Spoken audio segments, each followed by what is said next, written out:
Captain Li Wujin stood at the massive viewing window of Nexus Prime, watching ships from hundreds of different worlds dock at the space station.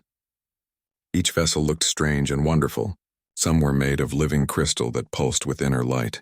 Others moved like metal whales through the void. A few seemed to be made of pure energy, held together by invisible forces. It had been exactly 1 year since humanity joined the Galactic Council. 1 year since Earth learned they were not alone in the universe. Captain Li still remembered the day the first alien ships appeared over major cities. The panic, the wonder, the fear. Now he represented all of humanity in this place, where decisions affected billions of worlds. The council chamber was unlike anything on Earth. The walls were made of transparent crystal that showed the stars beyond. The floor seemed to float in empty space, though it felt solid under his feet. Representatives from 847 different species filled seats that adjusted to each alien form. Some delegates breathed different gases and sat in special containers. Others were so large they appeared only as holograms. Ambassador Park So-young walked up beside him. She had been his advisor since the first day of contact. Her job was to help him understand alien politics and customs. It was not an easy job. Some species thought in ways that made no sense to human minds. "The emergency session will begin soon," she said quietly. "Do you know why they called this meeting?" Captain Li shook his head. The message had been simple and direct. The Galactic Council required the immediate presence of the human representative for a matter of urgent importance. No other details were given. A sound like ringing bells filled the chamber. All conversations stopped. High Arbiter Vexthara rose from the central platform. She was from one of the oldest species in the galaxy. Her people looked like giant lizards that walked upright. She had ruled the council for over 2,000 years. "Representatives of the Galactic Council," her voice echoed through translation devices, "we gathered today to address a matter that affects the stability of our civilization, the matter of humanity and their place among us." Captain Li felt his stomach tighten. Ambassador Park moved closer to him. High Arbiter Vexthara continued. "For 10,000 years, the Galactic Council has maintained peace across the stars. This peace comes with responsibilities. Every species that joins our council must contribute to the greater good. Today, we will discuss humanity's contribution." Another alien rose from the council floor. This one looked like a giant insect with 4 arms and compound eyes. Captain Li recognized Counselor Brindall from the Tribute Assessment Division. "The tribute system," Counselor Brindall said, "ensures that all species share in maintaining galactic civilization. Newer species provide resources and services to help established worlds continue their important work." Images appeared in the air above the chamber.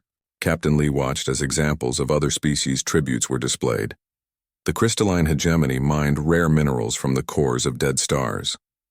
Their tribute filled massive cargo ships that traveled to council worlds every month. The void swimmers, who could fold space with their minds, provided transportation services across the galaxy. Warrior species served as peacekeeping forces on troubled worlds.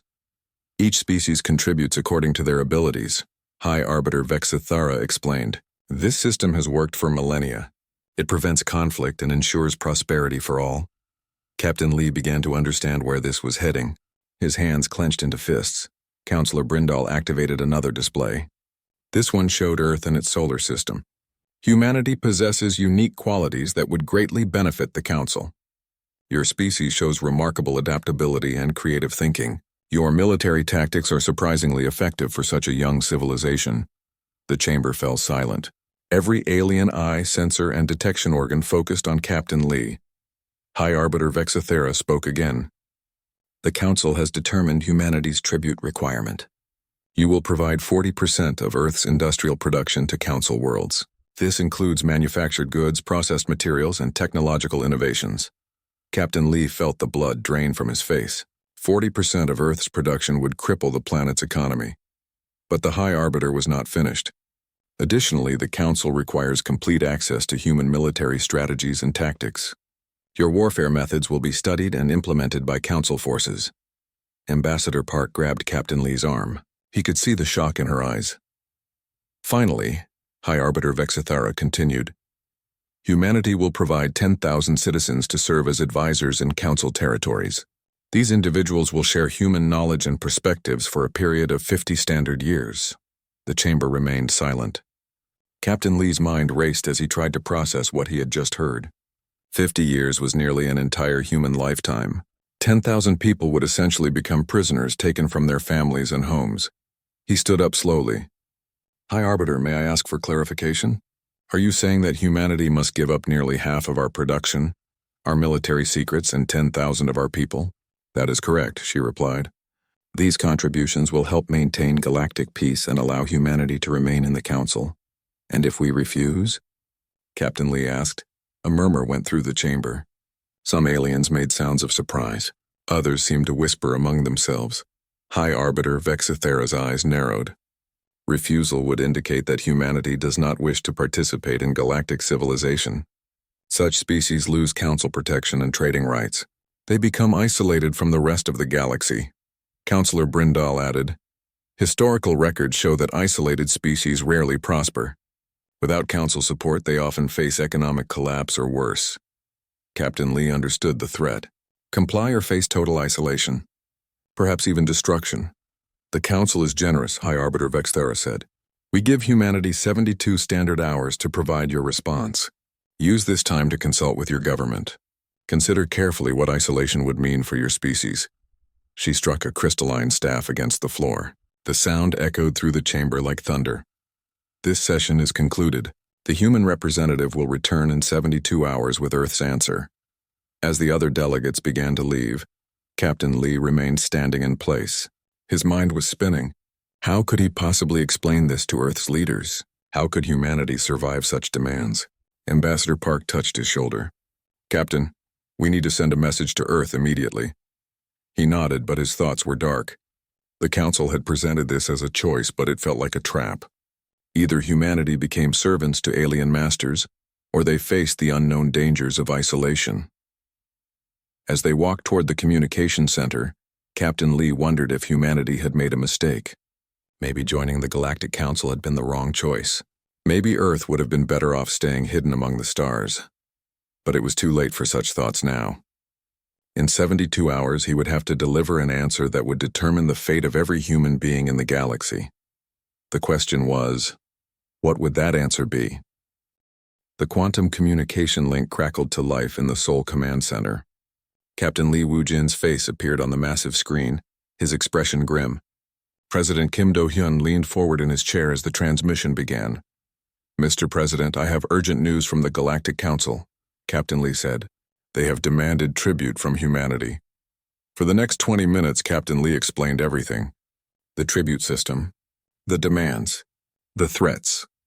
When he finished, silence filled the command center. President Kim rubbed his temples. Around the table sat Earth's most important leaders. General Choi Min-ho commanded all of Earth's military forces. Dr. Yoon Hae-ri was the planet's top expert on alien biology and culture. Commander Han Ji-woo ran Earth's intelligence operations among the stars. 40% of our industrial output, General Choi said slowly. That would destroy our economy within months. Dr. Yoon Hae-ri nodded.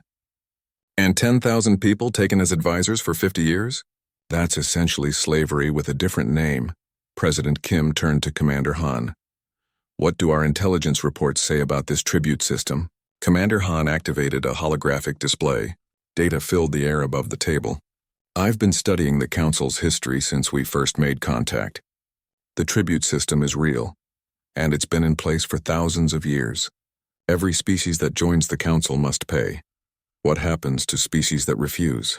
President Kim asked. Commander Han's expression darkened. 3 species have refused tribute in the last millennium.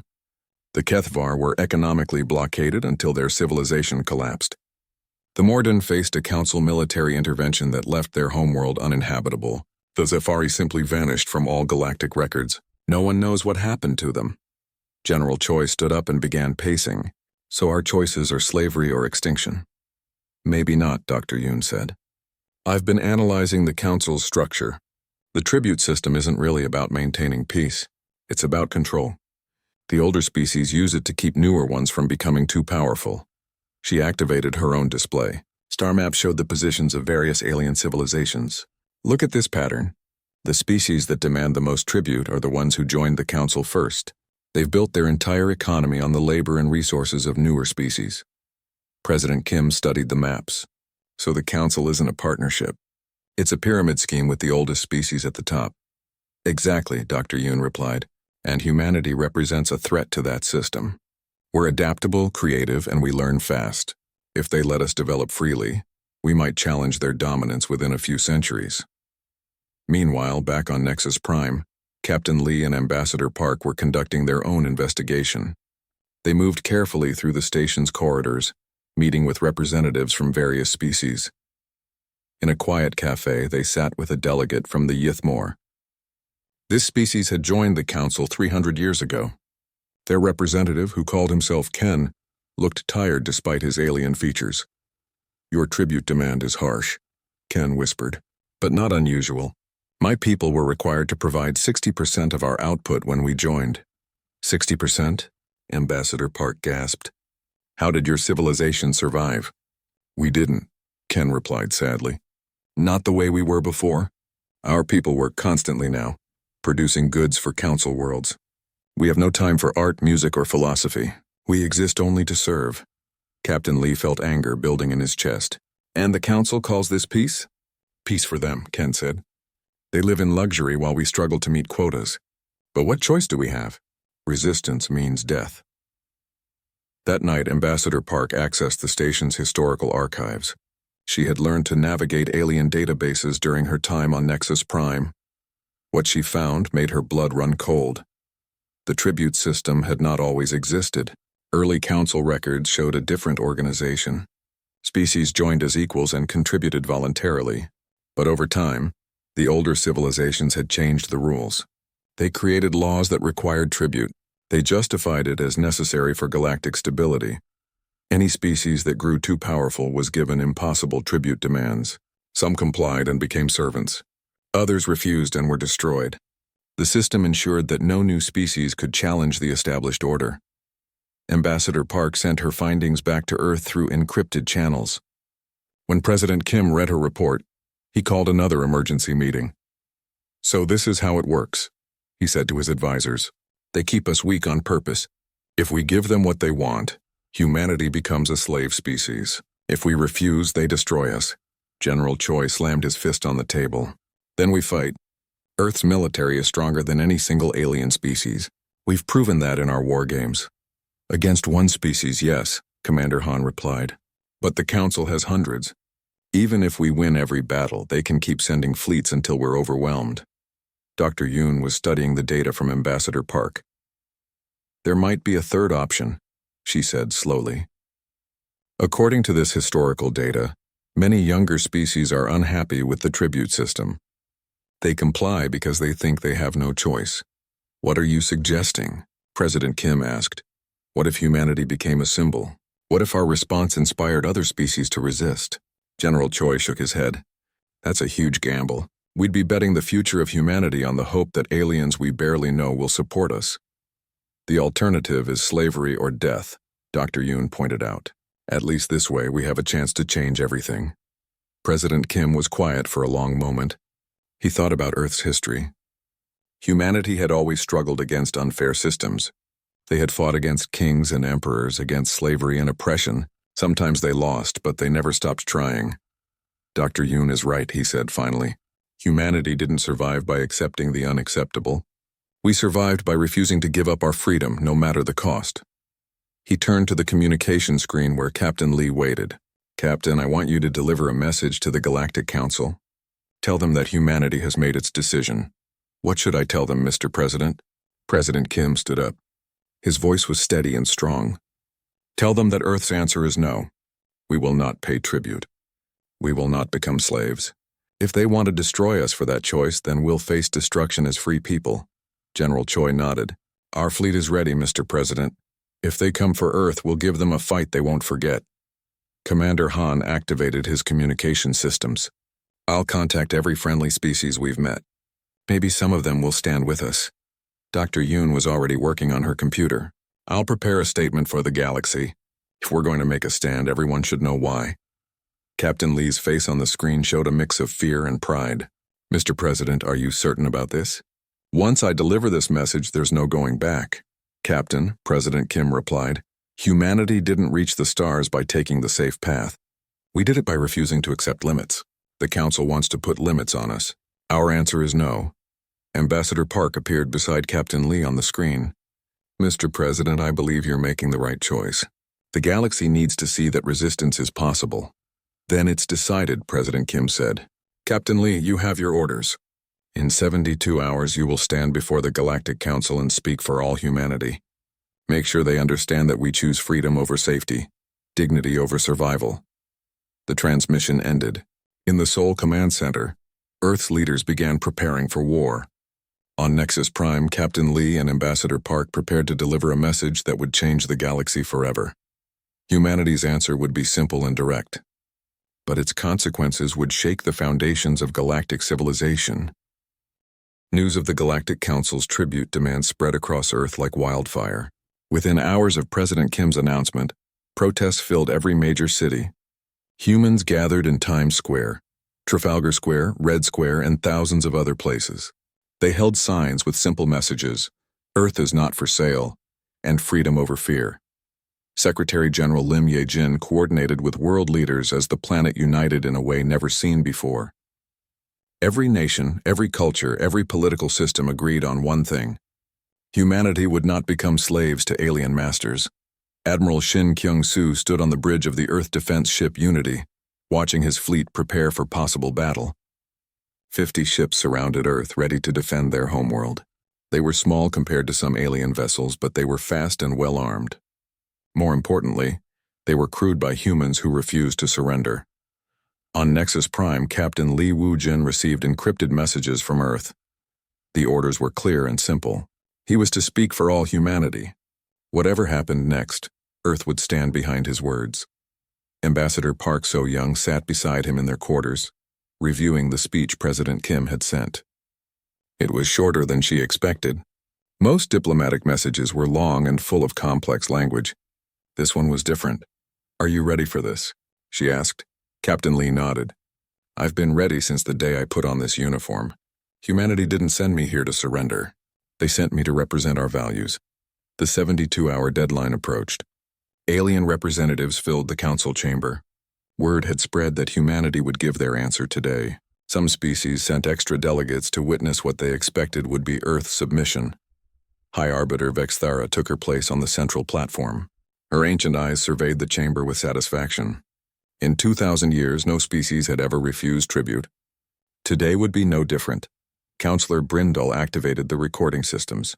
This moment would be preserved in galactic history as another example of the Council's authority. Representatives of the Galactic Council, High Arbiter Vexthara began. "We gather to receive humanity's response to our tribute requirements. Let the record show that the Council offered generous terms for Earth's participation in galactic civilization." She gestured toward the human section. "Captain Lee Woo-jin of Earth, step forward and deliver your species' answer."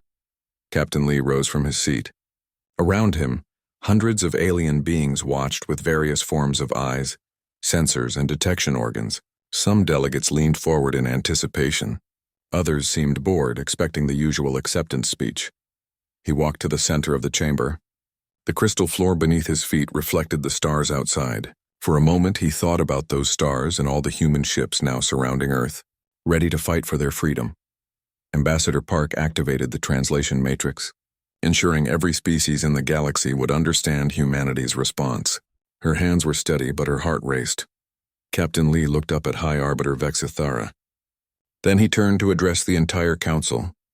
His voice was calm and clear. "No." The single word echoed through the chamber. For a moment, nobody moved. The translation systems worked quickly, converting the human word into hundreds of alien languages. But the meaning was clear in everyone.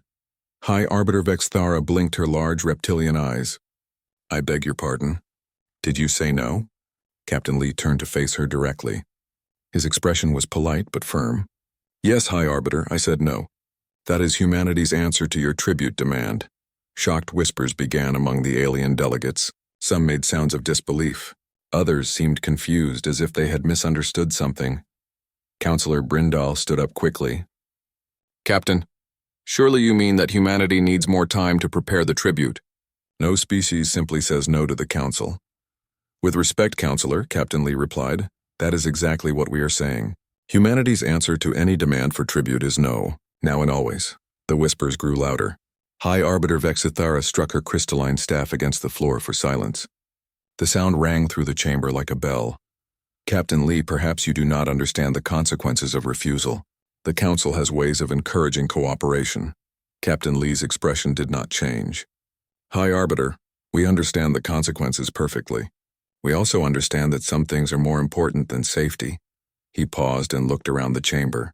His voice grew stronger as he continued. Humanity came to the stars seeking friendship and partnership. We hope to learn from other species and share what we have discovered. But we did not come here to become servants.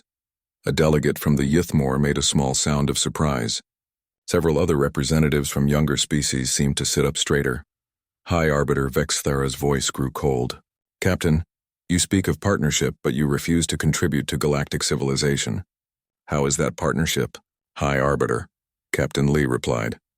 There is a difference between contribution and tribute. Partners contribute willingly to shared goals. Servants pay tribute to their masters. Humanity chooses partnership. Counselor Brindall's compound eyes glittered with anger. Your species is young and ignorant of galactic realities. The tribute system maintains order across the stars. Whose order? Captain Lee asked. And at what cost? The question hung in the air. Several alien delegates looked uncomfortable. The representative from the Ythmore was staring at Captain Lee with what might have been hope. High Arbiter Vexithara rose to her full height. She was nearly 3 meters tall, an imposing figure meant to intimidate. Captain Lee, you test the patience of this council. Reconsider your words before it is too late. Captain Lee did not step back. If anything, he seemed to stand taller. High Arbiter, humanity has considered our words very carefully. Our answer remains the same, no. Then you choose isolation and destruction over cooperation? We choose freedom over slavery, Captain Lee replied. We choose dignity over survival. We choose to remain human rather than become something less. The chamber erupted. Delegates from dozens of species began talking at once. Some seemed angry, others confused, but a few appeared inspired by what they had heard. High Arbiter Vexithara struck her staff repeatedly, trying to restore order. When the noise finally died down, her voice was full of barely controlled rage. Very well, Captain Lee. Humanity has made its choice. The Council will respond accordingly. Your species will learn why the tribute system exists and what happens to those who reject it. Captain Lee nodded calmly. High Arbiter, humanity is ready to face the consequences of our choice.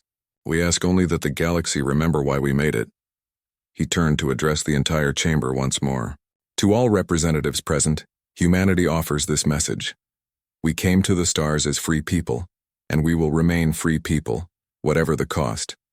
We hope that others will remember what freedom means. Ambassador Park was quietly recording everything. She knew these words would spread across the galaxy within hours.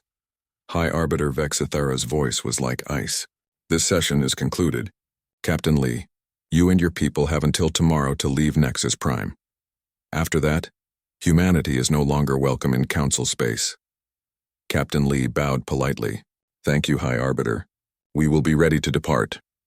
As the Council began to disperse, small groups of alien delegates gathered to whisper among themselves. The representative from the Ythmore approached Captain Lee as he prepared to leave. Captain, the alien said quietly, I have never heard anyone speak to the Council like that. How did it feel to hear it? Captain Lee asked. The alien's expression was difficult to read, but his voice carried something new. It felt like waking up from a very long dream. As Captain Lee and Ambassador Park left the chamber, they could hear the conversations continuing behind them. Word of humanity's refusal was already spreading. The galaxy would soon learn that someone had finally said no to the Galactic Council. The consequences of that word were about to change everything. The word spread faster than anyone expected. Within 6 hours of humanity's refusal, the news had reached every corner of the galaxy. Faster-than-light communication networks carried the same impossible message to billions of worlds. A species had said no to the Galactic Council. On the mining world of Kethdal, workers stopped their excavation machines to listen to the news broadcasts. For the first time in 3 centuries, they asked themselves why they gave 80% of their output to Council worlds, while their own people lived in poverty. In the manufacturing districts of Ythmore Prime, Factory supervisors found their workers talking in small groups instead of focusing on production quotas. The whispered conversations all centered on the same question. If humans could refuse tribute, why couldn't they? Captain Ryu Sang-ho received urgent orders from Earth while his ship orbited a distant star. His vessel, the fastest in Earth's fleet, was being recalled to prepare for possible evacuation missions. But as he set course for home, his communication array picked up something unexpected. Alien ships were moving throughout the galaxy, not Council warships heading toward Earth, but civilian vessels from tribute species. They were gathering in neutral space, away from Council monitoring stations. Back on Nexus Prime, Captain Lee Woo-jin and Ambassador Park So-young were packing their belongings when a quiet chime announced a visitor. Captain Lee opened the door to find an ancient alien standing in the corridor. The being was unlike any species he had seen before. It looked almost like a walking tree, with bark-like skin and what might have been leaves growing from its head. But its eyes were clearly intelligent and very old. "Captain Lee," the alien said in perfect human English, "I am Elder Crix. I have lived for over 4,000 years, and I have waited a very long time to hear someone speak the word you spoke today."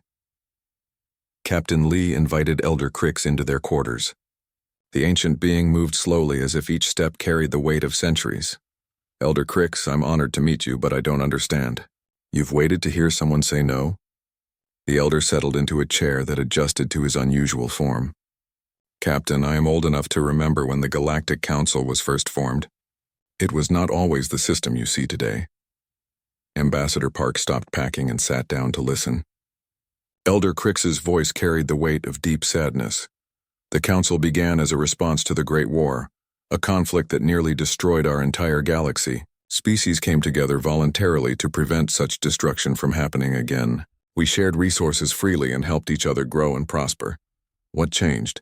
Captain Lee asked. "Fear," Elder Crix replied. "As newer species joined and grew powerful, the older species became afraid of losing their position. They created laws requiring tribute, claiming it was necessary for stability. But it was really about control." Elder Crix activated a small device that projected holographic images. They showed the galaxy as it was thousands of years ago, with species trading and cooperating as equals. I voted against the tribute system when it was first proposed.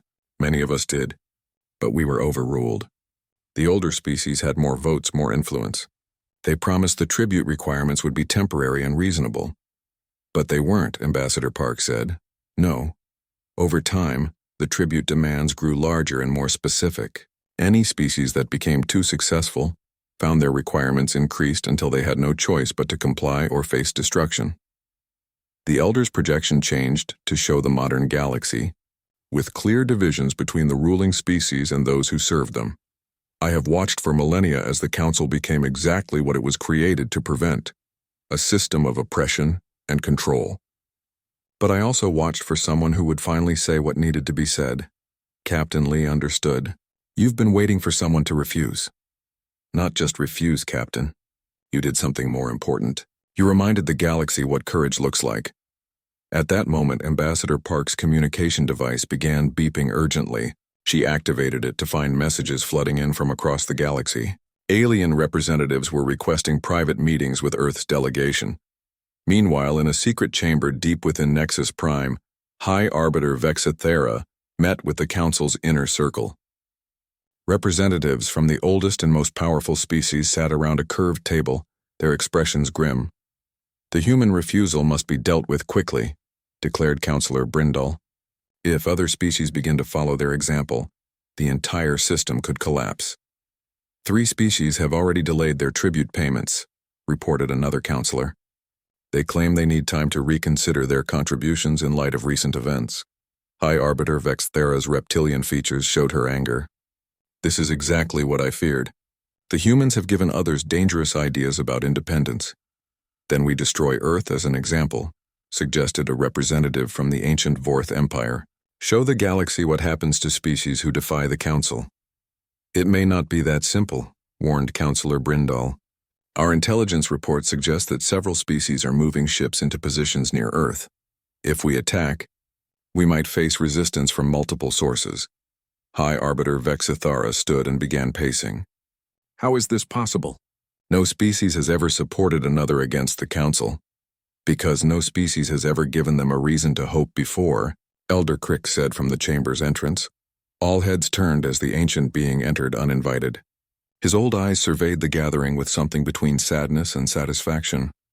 Elder Crix, High Arbiter Vexithera said coldly, "You were not invited to this meeting." "I am the oldest surviving member of this council," Elder Crix replied. "I helped write the laws you now use to oppress others. I think I have earned the right to speak."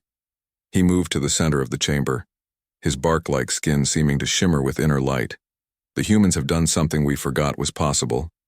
They have chosen principle over survival. In doing so, they have reminded the galaxy what we once were and what we could be again. They have chosen destruction," Counselor Brindle stated. "Have they?" Elder Crix asked.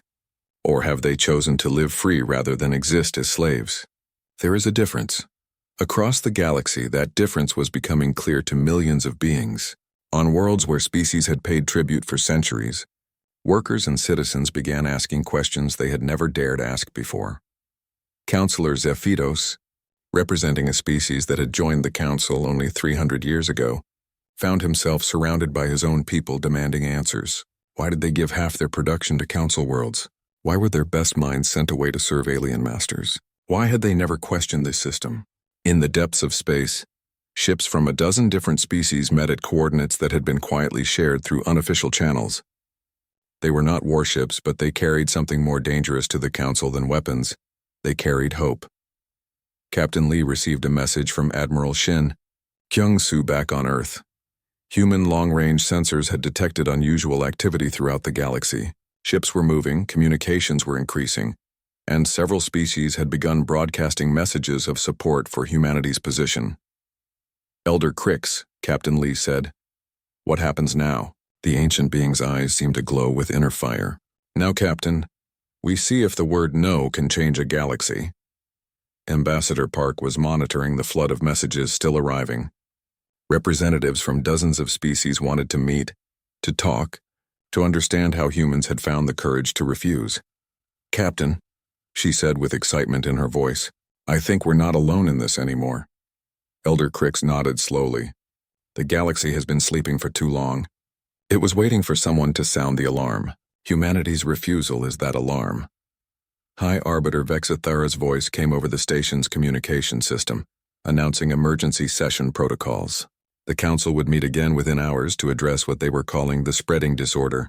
But Elder Creek smiled as he heard the announcement. "It is not disorder, Captain.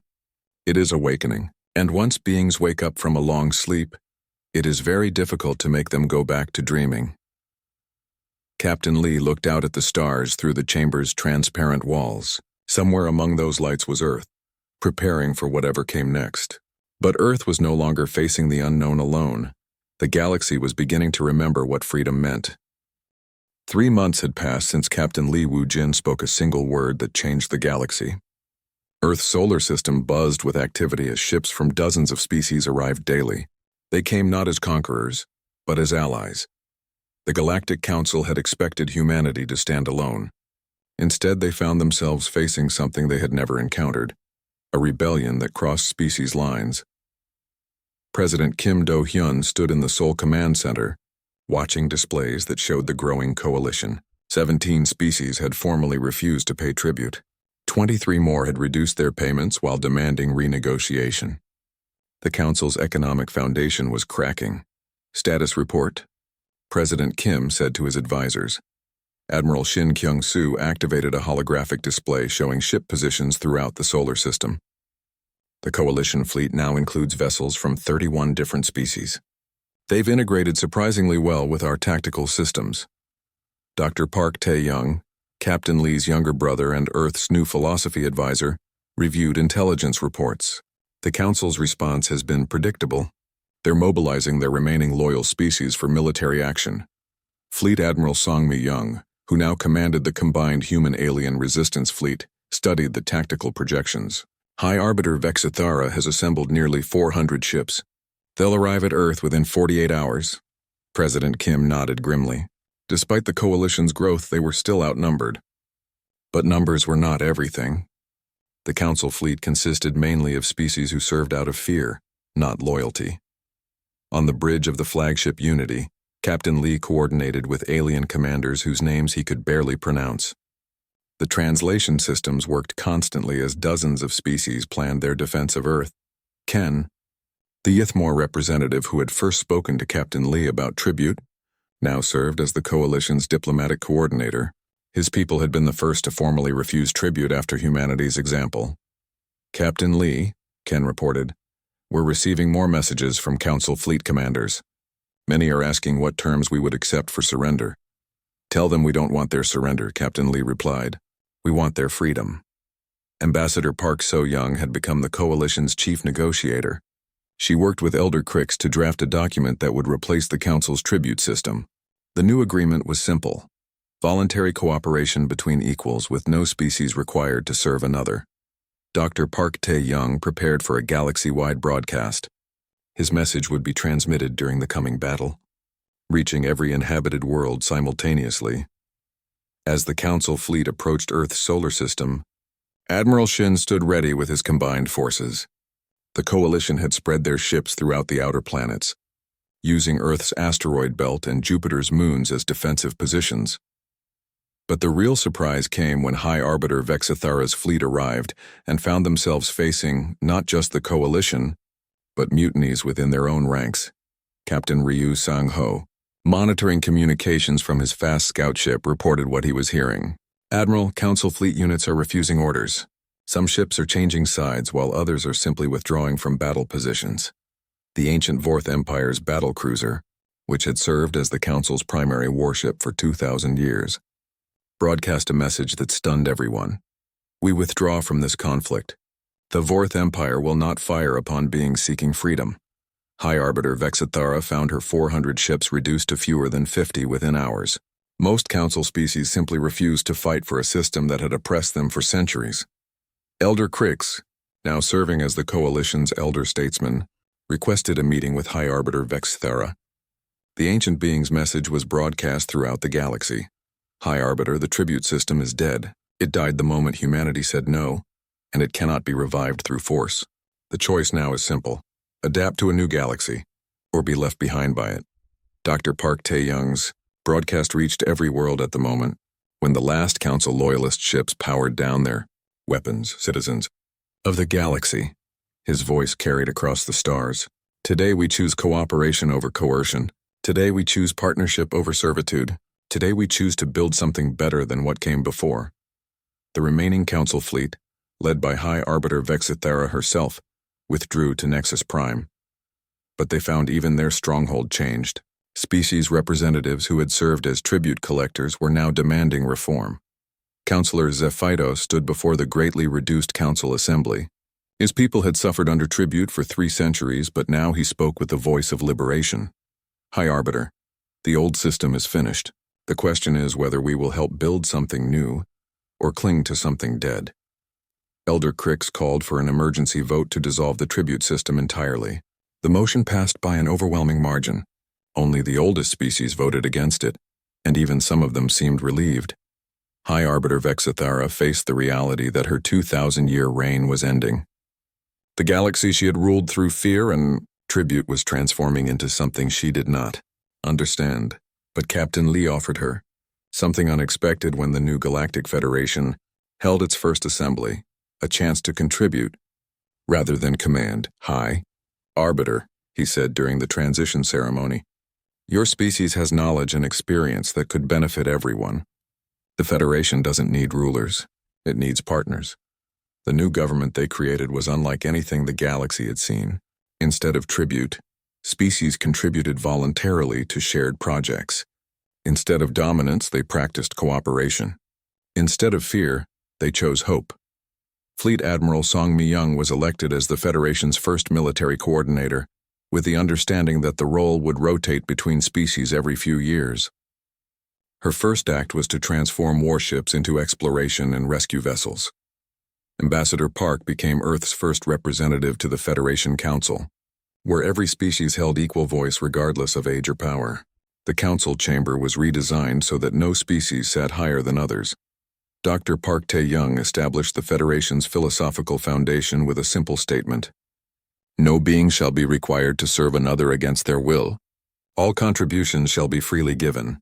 All voices shall be heard with equal respect.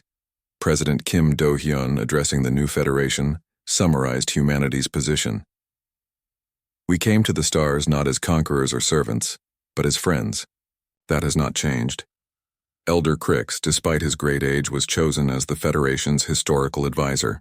His role was to ensure they remembered the lessons of the past while building toward a better future. The transformation was not immediate or perfect. Some species struggled to adapt to freedom after centuries of servitude. Others feared the chaos that might come without strict control. But gradually, the galaxy began to discover what voluntary cooperation could accomplish. Trade increased as species exchanged goods and services by choice rather than requirement. Scientific advancement accelerated as researchers shared knowledge freely. Art and culture flourished as beings had time and resources for more than mere survival. Captain Lee Woo-jin was elected as the Federation's first rotating president, a position he would hold for 2 years before passing it to another species. His inauguration speech was brief and direct. 3 months ago, humanity said no to a system that demanded our freedom. Today, the galaxy says yes to something better. We have learned that the most powerful word in any language is not yes when spoken in fear, but no when spoken in courage. High Arbiter Vexthara, now simply Counselor Vexthara, found herself working alongside the species she had once ruled. To her surprise, she discovered that partnership was more rewarding than dominance. As the ceremony concluded and representatives from hundreds of species celebrated together, Ambassador Park stood beside Captain Lee on the observation deck of the new Federation headquarters. "Did you ever imagine it would turn out like this?" she asked. Captain Lee watched ships from across the galaxy dock peacefully together, their crews working side by side on projects that benefited everyone. "When I said no to their tribute demand, I was just trying to keep humanity free. I never expected it would free the galaxy." Ambassador Park smiled. Sometimes the best revolutions start with the simplest words. In the depths of space, where the old council's records were stored, Elder Crix made one final entry in the Galactic Historical Archives. Today, a young species reminded an old galaxy what courage looks like. In doing so, they taught us all what freedom means. The age of tribute is over. The age of partnership has begun. The word that had started it all was simple: no. But its echo would resonate through the galaxy for thousands of years to come. A reminder that sometimes the greatest power lies not in what you accept, but in what you refuse to accept. Humanity had given the galaxy a gift more valuable than any tribute: the memory of what it meant to be free.